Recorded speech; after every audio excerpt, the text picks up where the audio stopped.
গাজা জুড়ে ইসরায়েলি হামলায় ৪৫ ফিলিস্তিনি নিহত। এই মুহূর্তের বিগ ব্রেকিং নিউজ। গাজা উপত্যকা জুড়ে ইসরায়েলি সৈন্যরা কমপক্ষে ৪৫ ফিলিস্তিনকে হত্যা করেছে এবং আরও কয়েক ডজন আহত হয়েছে। গাজার নাগরিক প্রতিরক্ষা অনুসারে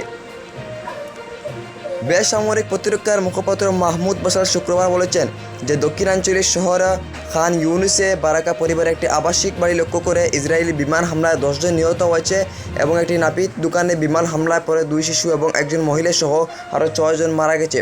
খান ইউনুসে একাধিক অন্যান্য হামলায় আরও ৮ জন নিহত হওয়ার খবর পাওয়া গেছে এবং দক্ষিণ রাফাহ শহরে ৮ জন নিহত হয়েছে। তিনি যোগ করেছেন, উত্তরে তাল আল জাতার এলাকায় মাগদাদ পরিবারের বাড়িতে হামলায় কমপক্ষে ১৩ জন নিহত এবং বেশ কয়েকজন আহত হয়েছে। বাশার বলেছেন, গাজা শহরে ২টি স্থানচ্যুতি তাঁবুতে বিমান হামলায় ৬ জন নিহত হয়েছে, শনিবার সংবাদ সংস্থা জানিয়েছে। একটি প্রেস বিবৃতিতে সিভিল ডিফেন্স সতর্ক করেছে যে জ্বালানি ঘাটতির কারণে তার জরুরি কার্যক্রম আগামী দিনে বন্ধ হয়ে যেতে পারে, যা সাহায্য এবং জ্বালানি প্রবেশের উপর ইসরায়েলের চলমান নিষেধাজ্ঞার জন্য দায়ী।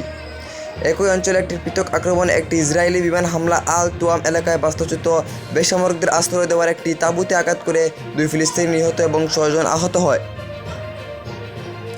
জাবালিয়ায় একদল বেসামরিক নাগরিককে লক্ষ্য করে ইসরায়েলি নারীর মধ্যে আরেক যুবকও নিহত হয়েছেন। ইসরায়েল ডিফেন্স ফোর্সেস শুক্রবার এক বিবৃতিতে বলেছেন যে গোয়েন্দাদের নির্দেশে আইডিএফ সৈন্যরা গাজায় জঙ্গি সংগঠনগুলির বিরুদ্ধে তাদের অপারেশনাল কার্যকলাপ চালিয়ে যাচ্ছে, তাদের অবকাঠামোগত সাইটগুলি ভেঙে ফেলেছে এবং জঙ্গিদের হত্যা করেছে।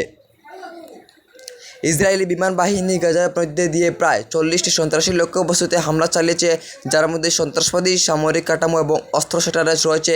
এতে বলা হয়েছে, গাজা জুড়ে আরও হামলার খবর পাওয়া গেছে, বিশেষ করে গাজা শহরের পূর্বাঞ্চলে সুজাইয়া এবং জেতুন এলাকায় বাড়ি গোলাবর্ষণ এবং বিমান হামলা সহ আবাসিক ভবন ধ্বংস হয়ে গেছে। ফিলিস্তিনি চিকিৎসা সূত্র, বেসামরিক প্রতিরক্ষা দল এবং প্রত্যক্ষদর্শীদের মতে শুধুমাত্র বৃহস্পতিবার ইসরায়েলি সৈন্যবাহিনী গাজা উপত্যকা জুড়ে তীব্র বিমান, ড্রোন এবং আর্টিলারি হামলার সময় কমপক্ষে ৪৫ ফিলিস্তিনি নিহত। ২০২৩ সালের অক্টোবর থেকে গাজায় ইসরায়েলের চলমান যুদ্ধে ৫১,০০০-এর বেশি ফিলিস্তিনি, তাদের অধিকাংশ নারী ও শিশু নিহত হয়েছে। সংবাদ এখানে পর্যন্ত। পরবর্তী সংবাদগুলি পেতে হলে সাথে থাকুন আমাদের চ্যানেলটি তাড়াতাড়ি সাবস্ক্রাইব করে।